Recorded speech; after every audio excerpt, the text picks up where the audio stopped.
La vision est essentielle pour quiconque souhaite construire l'avenir. En réalité, une vision qui anticipe les saisons prédit les événements. En revanche, une vision naturelle prédit les événements après leur survenue. Et c'est ce qui différencie ceux qui font l'histoire de ceux qui la vivent. Selon certains sociologues, le monde se divise en deux groupes, pour le dire simplement. L'un est composé de ceux qui font la culture, et l'autre de ceux qui la suivent. Les sociologues affirment que 97% de la population mondiale suit la culture, et que seulement 3% en crée. C'est pourquoi nous voyons aujourd'hui des jeunes capables d'influencer une génération. Ils commencent à porter une tenue étrange, et bientôt, toute une génération la porte. Vous vous souvenez peut-être de la coupe de cheveux de Ronaldo, phénoménal lors de cette Coupe du Monde, la Cascao, coupe skinny. Et tous les enfants de 10, 12 ou 15 ans couraient chez le coiffeur pour essayer de faire la même chose. Pourquoi ? Parce qu'il est courant d'avoir plusieurs influences. Ce qu'ils font finit par devenir une référence, une tendance. Êtes-vous d'accord ? Dites Amen. Mais la vérité, c'est que Dieu a appelé l'Église à occuper fondamentalement cette place. L'Église a un rôle de leadership. La Bible dit que nous serons la tête et non la queue. Le mot « prince » lui-même est souvent utilisé pour désigner les enfants de Dieu. La Bible dit qu'il est le roi des rois. Donc, s'il est le roi des rois, ses fils sont des princes. Quelqu'un est d'accord avec moi ? Dites Amen. Le mot « prince » dans l'original, signifie celui qui marche devant. Celui qui va le premier. Donc, fondamentalement, votre cheminement de foi doit être jalonné d'étapes où Dieu vous conduira là où personne n'est allé. Que Dieu vous montre des choses qu'il n'a montrées à personne. Que Dieu vous dise des choses que personne n'a entendues. Êtes-vous d'accord avec moi ? Dites Amen. Et comment y parvenir ? Par une vision pour construire l'avenir.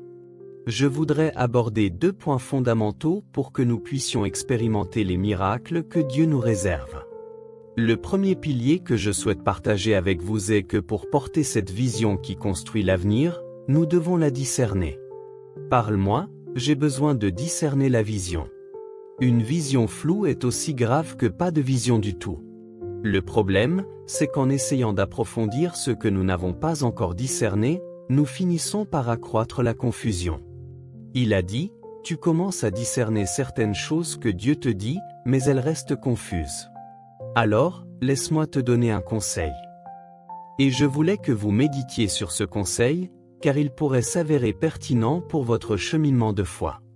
Il a dit, il faut d'abord discerner, puis établir, et ensuite se développer.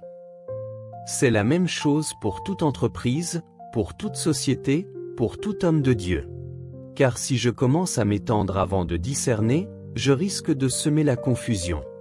J'ai besoin de discerner quelle est la volonté de Dieu pour moi, quel est son plan, quelle est sa parole, quel est son dessein pour moi. Ce à quoi j'ai été appelé, quel don je porte, ce que Dieu m'a donné qu'il n'a donné à personne d'autre. Quelle langue parle-je précisément ? Quel rêve Dieu m'a-t-il donné ? En quoi suis-je différent des autres ? En quoi suis-je plus semblable ? À quoi Dieu m'a-t-il appelé ? Lorsque nous commençons à discerner cela, nous devons établir quelque chose. Car les visionnaires ne sont pas ceux qui ont vu quelque chose de nouveau, ce sont ceux qui ne se sont pas arrêtés à leur vision. Il faut avoir une vision, mais il faut aussi agir. Après avoir discerné, il faut établir quelque chose. C'est ce qui distingue ceux qui ont eu une bonne idée de ceux qui ont changé l'histoire. De bonnes idées naissent chaque jour, mais ce qui change l'histoire, c'est quand quelqu'un quitte le domaine des idées pour créer de nouvelles réalités. Vous êtes avec moi, dites Amen. Tout mouvement, toute révolution, a commencé par une bonne idée, mais il a fallu beaucoup d'énergie pour la concrétiser. Tout renouveau, toute révolution, toute construction, a commencé par une idée, mais il a fallu quelqu'un non seulement pour la discerner, mais aussi pour la concrétiser. Et une fois établie, il faut passer à l'étape suivante, l'expansion. Dieu ne vous a pas appelé à vivre une vie ordinaire, il vous a appelé à vivre une vie surnaturelle. Car à partir du moment où je comprends que tout ce que je vis en Dieu est une expression de qui il est et de ce qu'il peut faire, je dois cesser de rêver de choses qui ne sont que pour moi.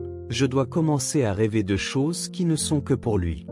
Car ce qui est difficile, n'importe qui peut le faire. L'impossible, seul Dieu peut le faire. Je l'ai dit à maintes reprises, et je tiens à vous le rappeler, nous confondons le Dieu de l'impossible avec le Dieu des choses difficiles. Non, Dieu n'est pas le Dieu des choses difficiles, les choses difficiles peuvent être accomplies par n'importe qui avec une bonne stratégie. Dieu est le Dieu de l'impossible. Il fait ce que personne ne fait, il sait ce que personne ne sait, il peut faire ce que personne ne peut, il a ce que personne n'a. Donc, la première chose à vivre est une vision surnaturelle. Je dois discerner la vision, je dois la construire, je dois l'élargir. La vision, mon frère, c'est ce qui donne accès aux ressources, c'est ce qui donne accès aux miracles, c'est ce qui donne accès à de nouvelles portes, c'est ce qui donne accès à de nouvelles alliances. Vous savez, la vision est si puissante qu'elle porte déjà en elle tout ce dont vous avez besoin pour la concrétiser. La vision est comme un ensemble complet. Dieu ne vous donnera jamais une vision sans vous donner les outils pour l'atteindre. Le problème est que nous subjuguons souvent la vision comme si elle était virtuelle. La vision n'est pas virtuelle, même si elle n'est pas tangible, elle est réelle. C'est elle qui a poussé les hommes du passé à agir sous la parole de Dieu et à construire l'histoire. Hébreux 11, le panthéon des héros de la foi, n'est rien d'autre qu'une galerie d'hommes qui ont compris la vision, ont été touchés par elle, ont cru en elle. Noé a eu la vision d'une arche, l'a construite, et sa famille a été épargnée. Joseph a eu la vision d'un rêve, a enduré la captivité et est devenu gouverneur. David a eu la vision d'un royaume, a été oint et a attendu des années avant d'accéder au trône. Jésus a eu la vision de la rédemption et de la nouvelle alliance par son sang. La Bible dit que pour la joie qui lui était réservée, il a enduré la honte et la douleur. Jésus traverse donc un moment de souffrance, mais la Bible dit qu'il en garde le souvenir, la vision, et pour la joie qui lui était réservée, il a persévéré jusqu'au bout. Mon frère, regarde-moi. La vision allège le voyage, elle allège les défis, car lorsqu'elle est claire, nous regardons le défi et la ligne d'arrivée, et nous savons que ce n'est rien comparé à ce que Dieu m'a promis. J'ai parlé de quelque chose la semaine dernière, et cela pourrait être nouveau pour quelqu'un. Je voulais que vous écriviez si une clé vous parlait. Méditez Y. Cela pourrait changer votre histoire, votre foyer, votre semaine. J'ai dit que la différence entre un fou et un visionnaire, c'est que le fou abandonne, car tout visionnaire a été considéré comme fou. Steve Jobs était considéré comme fou. Il y a une histoire, je ne sais pas si elle est vraie, mais la légende raconte que lors d'une réunion avec les ingénieurs et designers d'Apple, il a regardé le prototype d'iPhone qui lui était arrivé et a dit « Il est trop grand ». Puis les ingénieurs ont commencé à discuter avec lui. « Steve, nous avons déjà fait plusieurs tests, nous avons déjà épuisé toutes les possibilités. Il est impossible qu'il soit plus petit. » Il a répondu « Il est impossible qu'il soit plus petit. » Puis, à un moment de la conversation où j'imagine que ce n'était pas le meilleur moment, les ingénieurs lui ont dit « Steve, désolé, tu n'as aucune formation technique. Tout le monde ici a un master, un post-doctorat. On se dit qu'il est impossible que ce soit plus petit. » Et puis la légende raconte que Steve Jobs l'a fait apporter dans un seau d'eau, qu'il a pris le seau et y a jeté l'iPhone, et des bulles ont commencé à en sortir. Il a dit « S'il y a de la place pour l'air, on peut le réduire. » Quelques semaines plus tard, les ingénieurs sont revenus avec un sourire ironique, on a réussi à le réduire un peu. S'ils s'étaient arrêtés au premier obstacle, certaines choses qui ont changé la technologie et nos modes de déplacement actuels n'auraient probablement pas vu le jour. Pourquoi ? Parce que la différence entre un visionnaire et un fou, c'est que le fou a abandonné. Regardez l'histoire de plusieurs hommes qui ont changé l'histoire, comme Walt Disney, dont le studio a fait faillite. Il a fini par vivre dans le caniveau. La légende raconte que Mickey Mouse a été inspiré par la souris qu'il a vue dans un caniveau. Il était au milieu de nulle part, ruiné, sans espoir, et une petite souris lui a donné une idée qui lui a donné un univers, un royaume. Le divertissement n'a plus jamais été le même après qu'il a mis cette idée en pratique. Pourquoi dis-je cela? Parce que peut-être en vous, Dieu a déposé des choses qui changeront quelque chose autour de vous. Mais cette vision doit d'abord être discernée, car une vision, même brute, n'est qu'une vision.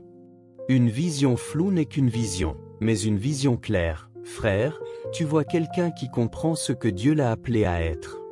Tout peut surgir, mais personne ne peut arrêter celui qui comprend ce pourquoi il est né. C'est pourquoi chaque révolutionnaire est résilient. Il sait que ce à quoi il est confronté n'est rien comparé à la fin de l'histoire. Quelqu'un comprend-il cela? Dites Amen. L'Évangile parle de résilience, de courage, d'hommes qui ont reçu une vision du ciel et qui ont agi sous sa conduite. L'Évangile parle d'audace, d'anticipation, de leadership, d'assumer un rôle de leader. Le problème, c'est qu'aujourd'hui, on voit plus d'entrepreneurs parler des principes de l'Évangile que de pasteurs. C'est pourquoi nous sommes souvent si enchantés par l'entrepreneuriat à ce stade et que nous vidons si souvent de leur substance la puissance surnaturelle de l'Évangile pour changer l'histoire. Si l'on prend la plupart des principes enseignés dans la plupart des cours, ils trouvent tous une racine dans la Bible. La Bible parle constamment de principes qui ont façonné l'histoire. Alors, si vous voulez vivre une expérience surnaturelle, si vous voulez vivre quelque chose d'inédit, si vous voulez que Dieu vous emmène dans des lieux inconnus, vous devez d'abord le déclarer avec moi, dire « Je dois discerner la vision ». Alors, comment allez-vous? Vous venez de regarder une vidéo. Si vous n'êtes pas encore abonné, abonnez-vous à notre chaîne dès maintenant. Merci.